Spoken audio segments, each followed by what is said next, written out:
Welcome to the Resource. I'm your host, Ryan Hills. And I'm Garrett the Hawk Hawkins. I got a conundrum for you. Check this out. What do you do when you've been bitten by a snake and the only known antidote to save you may just kill you itself? It's a pretty tough one.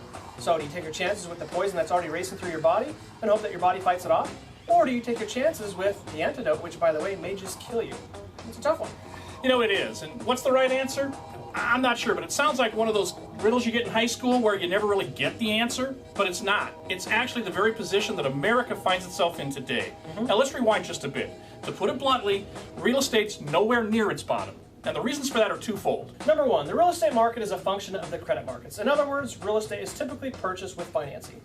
Due to monetary policy employed by the U.S. Federal Reserve and the central banks, the price of debt, meaning interest rates, have been low for too long. Quite too long, in fact, decades, going back to the policies of the Federal Reserve Chairman Alan Greenspan back in the 1990s. And number two, real estate's coming off a bubble. Now, markets that are coming off a bubble typically leave such scars in the minds of investors that it generally takes decades to build the requisite faith up again. Now, consider how the NASDAQ's still near half the value it was at in nominal terms relative to its value during the dot-com bubble.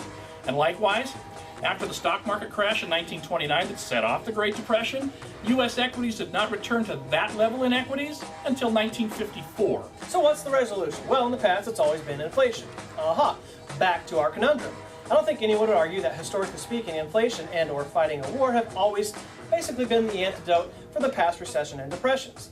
These have been the go-to antidotes to pull us out of our past financial woes. Problem here is we just fought two wars and we simply can't afford to fight another one. So that leaves inflation.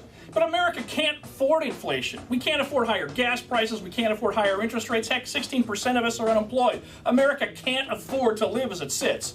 So what do? See, America's been bitten by this snake, the Great Recession, and the antidote, inflation, could just kill us as well. Well, if that ain't the true meaning of damned if you do, damned if you don't, I don't know what is. I don't know what you guys think, but I'm pretty sure that the government will choose option B, inflation, or at least sparking inflation. So what does that mean for America in our future? Well, it means a lot, but let's stay focused on what it means for real estate. For us, it means a market correction sending interest rates much, much higher. When this happens, markets that are a function of credit buying, such as real estate, will see dramatically reduced buying demand. Lower demand means, you got it, lower prices. So one could argue, to the chagrin of you and I, that real estate investors looking for the next great deal should wait until interest rates rise. Why? Well, if this happens and rates rise and credit's still tight, there'll be a greater demand for buyers that have cash. With credit tight and high interest rates, the number of qualified buyers will shrink even more, leading to lower demand in real estate and sparking great deals for those that are left. The buyers that have cash. So the ultra smart and the ultra conservative money, they should position themselves to be able to make all cash purchases in the near future. You may disagree with this, but some very smart people share the same view. Heck, Kay Schiller recently predicted a 15 to 20% drop in real estate values. Who knows for sure? I don't, you don't, Kay Schiller doesn't know either, but let me flip the script on you and stay with me here for just a second, okay? If this all goes down like we said it was going to go down, rates rise and credit remains tight, well, wouldn't that signal potential home buyers that are on the fence right now to get off the fence and buy? You may say no due to lower prices yet to come, but what happens when that money dries up or becomes too expensive to purchase and they're stuck renting some stinky old apartment? See, it won't even matter what values do because they're stuck. They won't even have an option to buy. Yeah, wouldn't you rather be in your own home, nice and cozy, paying your mortgage down with some super cheap interest rate than stuck on the sidelines in some crappy old apartment wishing for what might have been? Think about it. You know what? Even if values drop a little bit, at least you have something to call your own, and every time you make a mortgage payment, you pay yourself instead of some greedy apartment owner.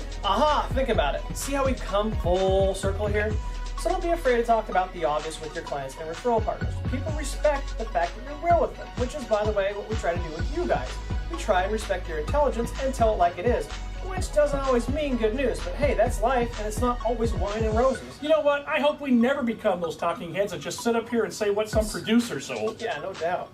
Yeah, and I hope we never become like those guys that just bow down to their corporate sponsors, you know, which, by the way, we have a couple new ones right down below, so make sure you check them out. And also, thank you to Nathan Trodahl with State Farm Insurance. He's been with the Resource as a sponsor from the beginning. Thanks a lot. This is all we got for this week. We will see you next week. I'm Ryan Hills. And I'm Gary the Hawk Hawkinson.